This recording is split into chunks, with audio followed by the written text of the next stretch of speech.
Hello bachcho, let's read the question. A machine in amusement park consists of a case at the end of one arm hinged at O. The case revolves along a vertical circle of radius r, a, b, c, d, e, f, g, h about its hinge O at a constant linear speed v equals square root of g into r. The cage is so attached that the man of weight W standing on weighing machine inside the cage is always vertical.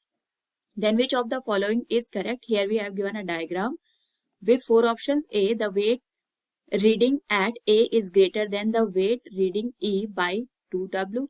B, the weight reading at G equals W. C, the ratio of weight reading E to that A is 0. And D, the ratio of weight reading at A to that at C equals 2. Now to answer this question, first we will discuss here the key concept. And here the key concept will be given as centripetal force. एक तो हम इसका use करेंगे और दूसरा हम यहाँ पे यूज करेंगे जो हमारे पास वर्टिकल सर्कुलर मोशन होता है. उस पर्टिकुलर केस में हम यहाँ पे देखते हैं कि हर एक पॉइंट पे जो वेलोसिटी का मैग्नीट्यूड होता है वो भी चेंज होता है. तो जो सेंट्रीपिटल फोर्स होता है इट इज गिवन है mv स्क्वायर बाय आर और इसके लिए हम स्यूडो फोर्स का यूज करते हैं that is equal to the mv square by R. But इसकी जो डायरेक्शन होती है सेंट्रीपिटल फोर्स के जस्ट अपोजिट होती है जिसको हम सेंट्रीफ्यूगल फोर्स के नाम से जानते हैं. सेकेंड हम यहाँ पे यूज करेंगे हमारे पास जो अपेरेंट वेट का कॉन्सेप्ट होता है जिसमें हम यहाँ पे जो फ्री बॉडी डायग्राम होता है उसकी हेल्प से देखते हैं कि जो ऑब्जेक्ट होता है या जो मटेरियल होता है उस पर कितने फोर्सेज एक्ट कर रहे हैं, कौन सी डायरेक्शन में एक्ट कर रहे हैं. उसी के बेसिस पे हम अननोन वेरिएबल की वैल्यू फाइंड आउट करते हैं.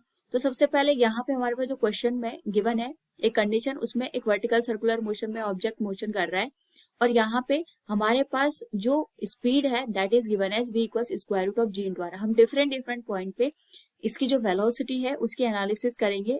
ऑप्शन के according the weight reading at a is greater than the weight reading at e by 2w.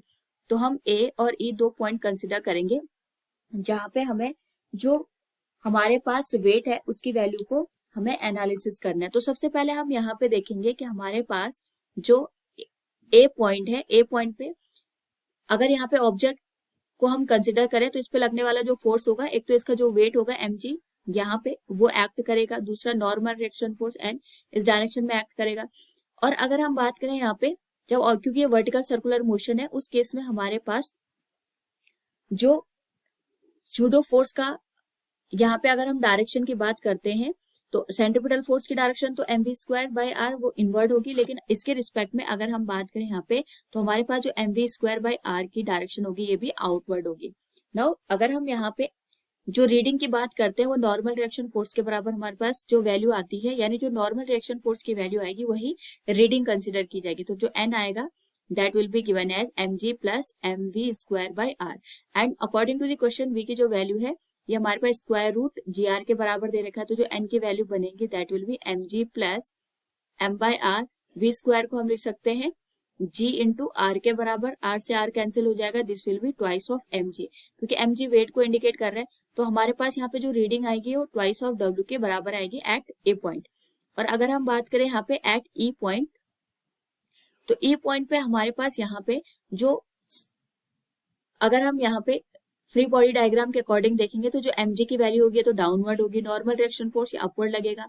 लेकिन यहाँ पे जो स्यूडो फोर्स के लिए हम सेंट्रीफ्यूगल फोर्स की डायरेक्शन देखेंगे ये अपवर्ड डायरेक्शन में हमें ऑब्जर्व होगी. तो जो n की वैल्यू आएगी दैट विल बी गिवन है mg minus mv square by R. v की वैल्यू अगेन यहाँ पे square root of G R के बराबर है. वैल्यू पुट कर दे तो ये बनेगा mg minus m by R g into R, R से आर कैंसिल हो जाएगा, mg से mg कैंसिल होने पे वैल्यू आ जाएगी 0 के बराबर. तो क्वेश्चन में हमसे ये पूछा गया था the weight reading at a is greater than the weight reading at e by 2w. It is correct one. Second हमसे पूछा गया the weight reading at g equals w. तो यहाँ पे अगर हम g पे बात करें तो हमारे पास जो सेंट्रीफ्यूगल फोर्स होगा mv स्क्वायर बाय आर ये आउटवर्ड डायरेक्शन में काम करेगा, mg फोर्स डाउनवर्ड डायरेक्शन में एक्ट करेगा and normal reaction force and upward direction में एक्ट करेगा. तो यहाँ पे अगर हम बात करें एट पॉइंट जी पे हमारे पास n की वैल्यू है that is equal to mg जो कि हमारे पास w के बराबर है. So from the given option we can say here option B is also correct one.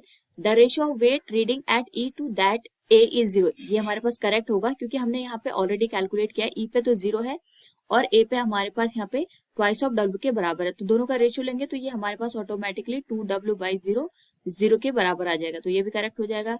And D option is the ratio of weight reading at A to that at C is 2। तो ए पे तो हम already calculate कर चुके हैं कि ए पे हमारे पास जो वेट है 2W के बराबर है।